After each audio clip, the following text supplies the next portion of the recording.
in an ambitious bid to rival global naval powers. Recently, China launched its Fujian Type 003 aircraft carrier, envisioned as majestic symbols of its burgeoning maritime supremacy. Yet, far from being triumphant marvels, this carrier has devolved into glaring emblems of China's overreached ambitions and profound technological inadequacies, so much so that their sea trials keep being postponed. China also claims that with the success of Type 003, Type 004 completely dominates the USA. But this is far from the truth. Beset by a series of calamitous failures, from the glaring imitation of foreign technologies to internal political turmoil, these vessels reflect a deep-seated crisis in China's military-industrial complex. The story of the Type 003 and Type 004 carriers are not merely one of delayed projects or technical glitches. It's a dramatic saga of a nation's hubris, misjudgments, and the stark gap between its lofty ambitions and the grim reality of its capabilities. This narrative serves as a sobering reminder of the perils of overestimating one's own strength and the pitfalls of chasing global dominance on an unstable foundation of copied technologies and political showmanship.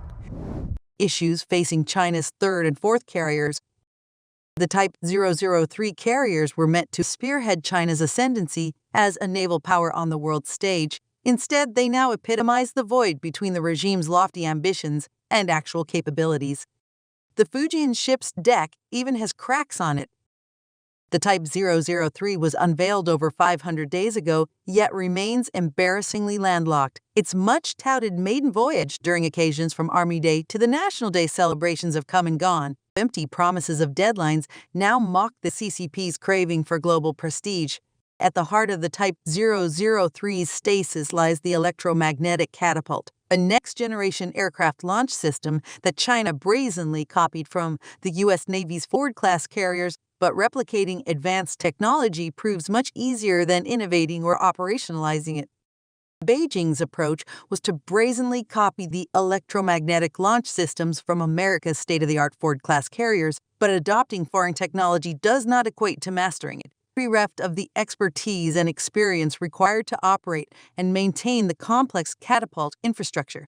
CCP engineers have scrambled to reverse engineer their own versions with disastrous outcomes. The crash priority placed on replicating and innovating the advanced catapults meant that the technology was integrated well before it was ready. The result has been systematic setbacks during shore-based testing, from scarcity of specialized alloys and circuitry due to Western sanctions to catastrophic failures damaging equipment and deadly mishaps causing casualties. Multiplicer accounts point to likely irredeemable design flaws that intrinsically limit the reliability, durability, and performance of the copied systems. Particular reports indicate that due to differences in strength of materials compared to U.S. carriers, the catapults suffer from overload failures whenever operated at the speeds required for an actual carrier launch. Exacerbating matters, there are suggestions the entire electromagnetic catapult system was primarily based on concepts from an undergraduate thesis paper that outlined a theoretical design. Absent the subsequent decades of practical experimentation and incremental enhancements undertaken by the U.S. Navy, the catapults onboard the Type 003 seem to fatally lack robustness and resilience needed for sustained operations. Making matters worse, the lead scientist overseeing the ASC-22X carrier program was mysteriously removed from a recent CCP party congress. Mission from the pivotal political event signals disgrace and raises deeper questions concerning failings of the electromagnetic catapults that now imperil the combat potential of Beijing's new flagship naval vessel. The CCP's crash program to incorporate and scale immature technologies has been disastrous, causing systematic delays from material shortages, testing accidents, and basic design flaws. The homemade catapults now face possibly irredeemable issues around lethal overload failures, damaged launch infrastructure, and severely limited aircraft compatibility.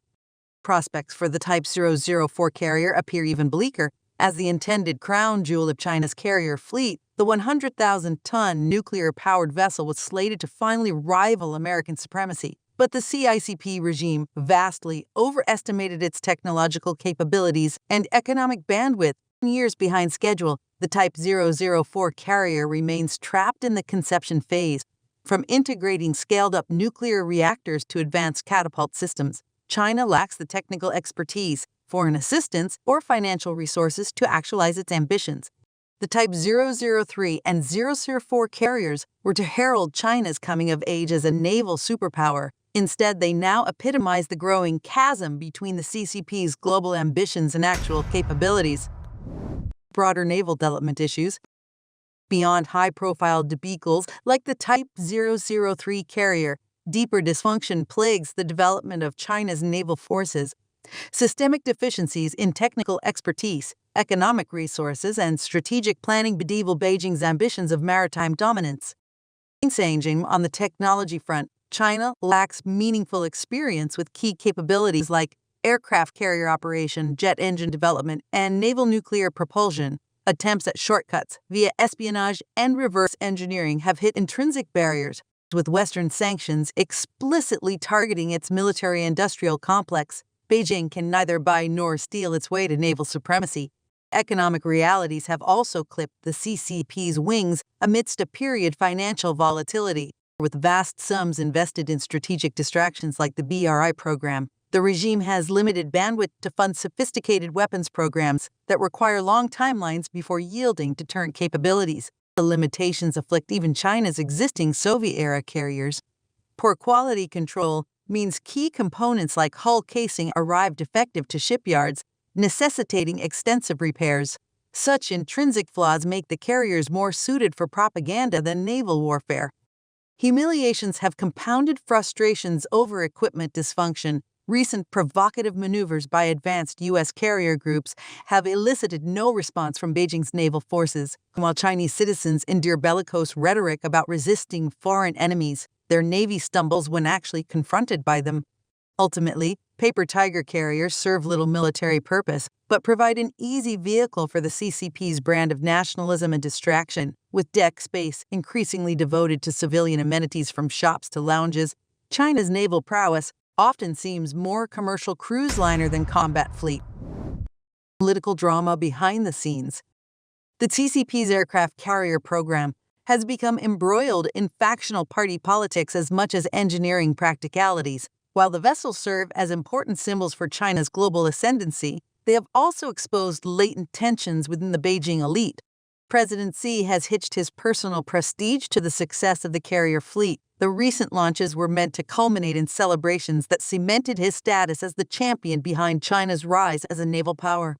Domestic propaganda extravagantly branded the Type 003 carrier as Xi's personal embodiment. Its eventual maiden voyage Otilla timed to coincide with the critical Party Congress event that reaffirmed his unprecedented third term. That such carefully orchestrated theater has collapsed as inauguration dates for showcase vessels repeatedly pass without fanfare. Instead, persistent delays and scandals have become political ammunition for rival factions seeking to undermine Xi's authority. Opponents have exploited policy missteps to fuel unflattering comparisons to Mao's past naval boondoggle. Rather than illustrations of Chinese military prowess, the dysfunctional carriers now stoke fears that national resources are being drained on extortionate vanity projects at a time of economic uncertainty, inviting unflattering parallels to crises that precipitated regime change historically. The optics debacle has seen Xi simmering at compromises forced to dampen further embarrassment.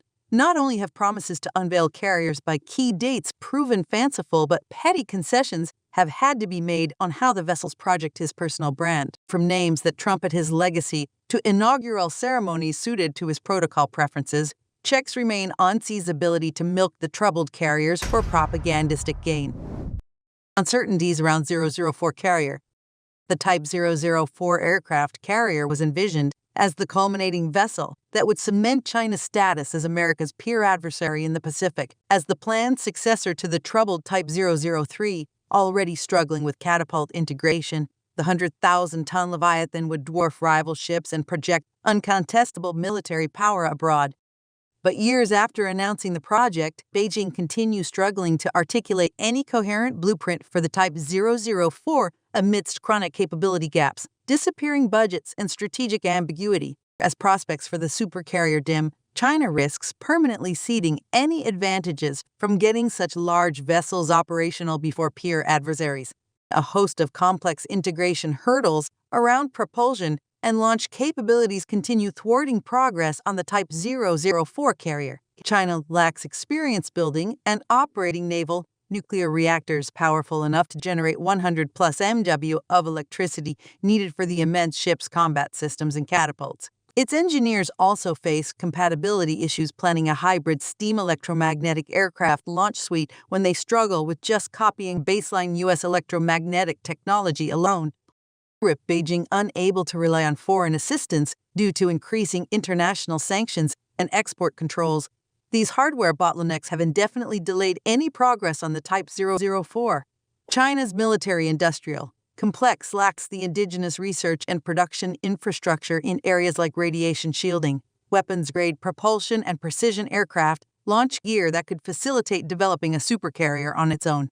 Equally concerning is ambiguity on whether Beijing retains any strategic appetite for an adversarial naval arms race that prompted pursuing 100,000-ton supercarriers designed foremost to outmatch the U.S. Navy's capabilities. The changing calculus reflects both China's economic travails as growth forecasts dim, squeezing military budgets needed to operate future vessels, as well as increasingly conciliatory rhetoric on U.S.-China relations by Xi Jinping as he engineers an unprecedented third leadership term. Without steadfast political commitment and funded institutional momentum, the Type 004 risks being endlessly deferred as yet another symbolic distraction rather than purposeful investment in expanding naval power projection. The further timelines slip without progress, the advantages accrue disproportionately to rival forces who continue operating and iteratively perfecting more modest but functional carrier groups operationalized years ago. For all the fanfare and resources poured into prestige vessels like the Type 003, fundamental questions loom over what China's aircraft carriers are meant to achieve from a strategic standpoint. That beyond projecting naval power abroad, evidence points to the carriers serving more as props for nationalist myth-making at home. The constant propaganda about an imposing carrier fleet seems explicitly meant to intimidate China's own population rather than rival militaries who remain undeterred. Displays of naval might substitute for genuine military capabilities that still remain lacking compared to Beijing's ambitions. But maintaining such a symbolic illusion risks trapping China in an arms race where adversaries operate on real capabilities rather than theatrical jests. The more Beijing doubles down on impractical supercarriers, the more likely it gets entangled in a spiral of reactionary defense spending with peer adversaries. The greatest danger remains that rising jingoism at home drives policies abroad while perpetuating a false sense of Chinese naval supremacy. The CCP risks dragging the nation into reckless military overreach, as facts on the ground about naval preparedness remain misaligned from fiction used to stoke patriotic fervor. Ultimately, China may end up compromising its long-term development trajectory by pouring resources into floating vanity projects rather than uplifting its population mired in economic anxiety. Paper tiger carriers have become symbols of strategic myopia, where the CCP prioritizes its own survival above nation building.